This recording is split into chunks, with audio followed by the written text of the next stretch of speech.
भद्रम् कर्णेभिः शृणुयाम देवा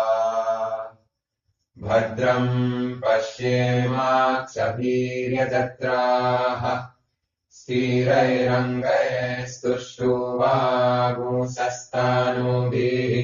व्यासेमा देवाहितम् यदायुः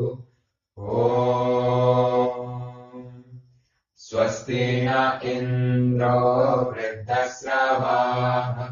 स्वस्ति न पूषा विश्ववेदाः स्वस्ति नस्तार्क्ष्यो अरिष्टानेमिः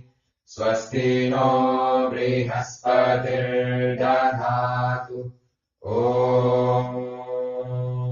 शान्ति शान्ति शान्तिः नमस्ते गणपतये त्वमेव प्रत्यक्षम् तत्त्वमसि त्वमेव केवलम् कर्तासि त्वमेव केवलम् धर्तासि त्वमेव केवलम् धर्तासि त्वमेव सर्वम् कल्पितम् ब्रह्मासि त्वम् साक्षादात्मासि नित्यम् ऋतम् वच्मि सत्यम् वच्मि अवत्वम् अववक्तारम् अवश्रोतारम् अवदातारम्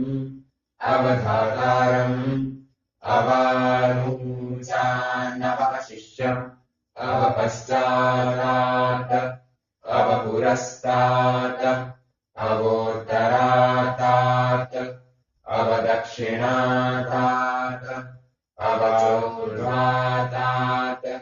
अवाधरात् सर्वतो माम् पाहि पाहि समन्तात् त्वम् वाङ्मयस्त्वम् चिन्मयस्त्वम् आनन्दमयस्त्वम् ब्रह्ममयस्त्वम् सच्चिदानन्दाद्वितीयोऽसि त्वम् प्रत्यक्षम् ब्रह्मासि त्वम् ज्ञानमयो विज्ञानमयोऽसि सर्वम् जगदिदम् त्वत्तो जायते सर्वम् जगदिदम् त्वत्तस्तिष्ठति सर्वम् जगदिदम् त्वयि लयमिष्यति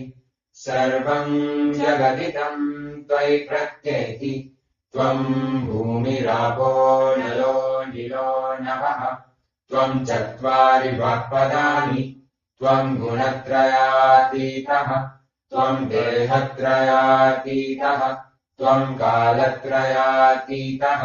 त्वम् मूलाधारस्थितोऽसि नित्यम् त्वम् शक्तित्रयात्मकः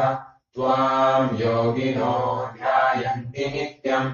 त्वम् ब्रह्मा त्वम् विष्णु त्वम् रुद्र त्वम् इन्द्र त्वम् अग्नि त्वम् वायु त्वम् सूर्य त्वम् चन्द्रमास्त्वम् ब्रह्मभूर्भुवस्वरो गणादिम् पूर्वमुच्चार्य वर्णादिम् तदनन्तरम् अनुस्वारः परतरः अर्धेन्दुलसितम् तारेण रिद्धम् एतत्तवामनुस्वरूपम् गकारः पूर्वरूपम् अकारो मध्यमरूपम् अनुस्वारश्चान्त्यरूपम् बिन्दुरुत्तररूपम् नादः सन्धानम् सहिता सन्धि शैषा गणेशविद्या गणतऋषि नित्रिद्गायत्री छन्दः गणपतिर्देवता ॐ गणपतये नमः एकदन्ताय विद्महे वक्रतुण्डाय धीमहि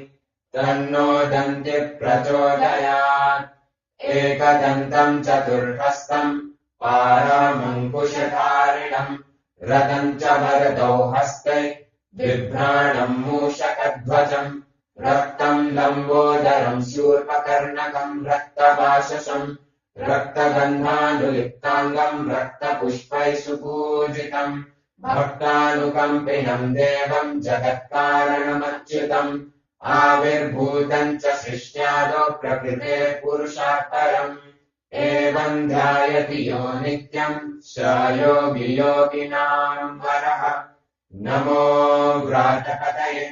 नमो गणपतये नमः प्रमथपतये नमस्तेऽस्तु लम्बोदराय एकदन्ताय विघ्ननाशिने शिवसुताय श्रीवरदमूर्तये नमो नमः। ॐ